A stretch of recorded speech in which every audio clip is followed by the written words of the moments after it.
And up right now, joining us, Senator Bernie Sanders of Vermont, an independent. He caucuses with the Democrats. Senator, first of all, congratulations on your reelection. Thanks very much for coming in. My pleasure. The Republicans say, you know what, they'll be flexible, but the Democrats have to be flexible too, especially when it comes to entitlement spending, Medicaid, Medicare, maybe even Social Security reform. Are you open to any of that?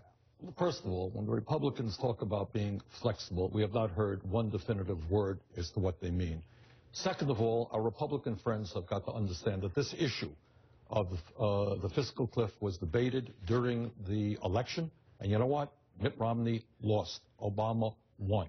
The American people are very clear that at a time when the middle class is disappearing and the people on top are doing phenomenally well, and as Warren Buffett reminds us, their effective tax rate is quite low. You know what the American people have said? The wealthy are going to have to start paying their fair share of taxes. And I am happy to report to you what you already know, is that more and more Republicans are catching on to that fact. But the Republicans did maintain a significant majority in the House of Representatives, and it takes two to tango. Yeah, absolutely. But I think the Republicans are also good politicians. They have seen the polls, they have seen the election results, and more Republicans are going to say, you know what? We're going to have to ask our wealthy friends to start paying their fair share of taxes, do what we did in the Senate, which is protect the bottom 98%. Yeah. But you're not open to any cuts in entitlement spending?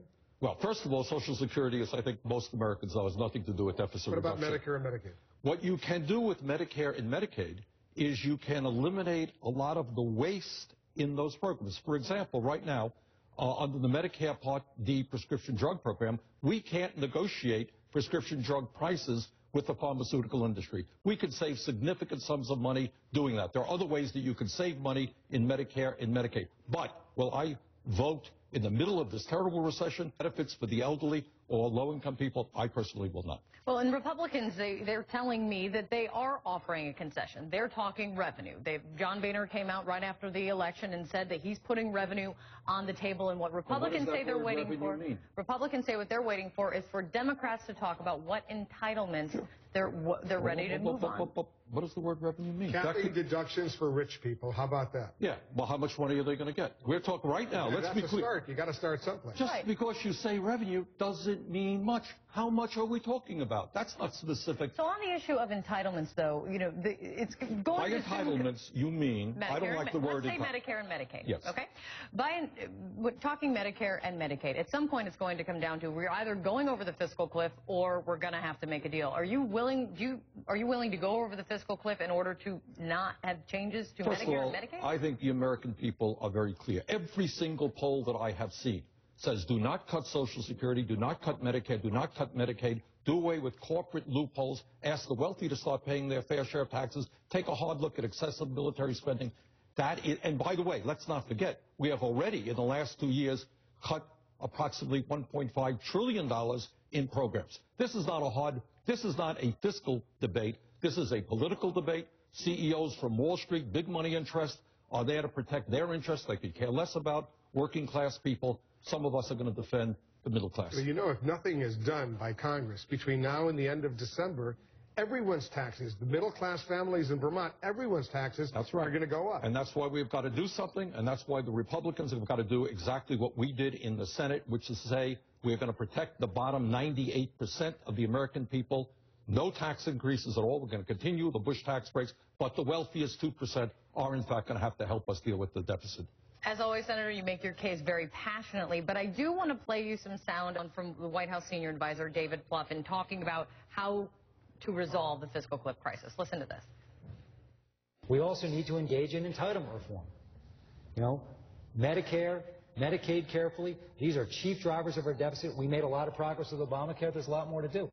So he says we need to engage. The White House is acknowledging this. Do you not go along with the president? If they are well, yes, sometimes I do disagree with the president. Yes, that is true. But if we are talking about making Medicare more efficient, lowering the cost of prescription drugs to Medicare, that's a reform that I certainly will go along with. There are other reforms that we go with. How about this reform? Raising the eligibility for Medicare from 65 to 67 over several years. No.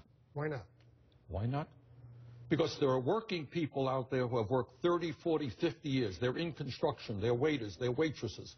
These are people who have worked their entire lives. They're exhausted, and they should not be asked to continue working to 67 before they get their health care. Because even though people are living much longer now than they were in the 60s when that 65-year limit came into effect. That's another discussion, not quite accurate. If you exclude if you're looking at people who reach the age of 65, unfortunately in this country, life expectancy hasn't increased all that much. We interviewed the CEO of Goldman Sachs yesterday. Let's play. Yes. Lloyd Blankfein. Lloyd Blankfein, you know him very well. Let's play a bit of what he told us, and I want to get your reaction.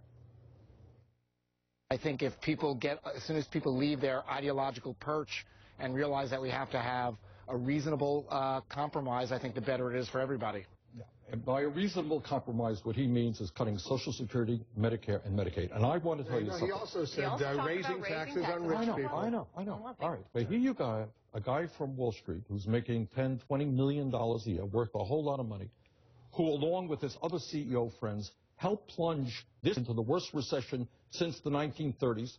Got a huge bailout. They got hundreds of billions of dollars from the Fed in zero-interest loans, billions of dollars from the taxpayers of this country as their bailout. I don't know if Goldman Sachs got any bailouts. They did. Believe me, they did. Yes, they did. President Obama is the one who invited him to the White House. That's fine. I don't have a problem. But I do have a problem with wealthy CEOs from Wall Street who caused the recession now coming to Washington and saying, if you're old, if you're sick, or if you're poor, we're going to cut your benefits. I frankly think that's obscene. We don't need advice from the people who helped cause this recession through their greed and illegal behavior. Next time you come on the show, Senator, you got to tell us how you really feel. Exactly. All right, I will. Don't hold back. I won't. Don't be so I was a little hesitant tonight. I know. You need to come out of your shell. All right. Thank you so much, Senator. Senator, thanks very much for coming in. An Israeli leader made a final visit to the Pentagon today.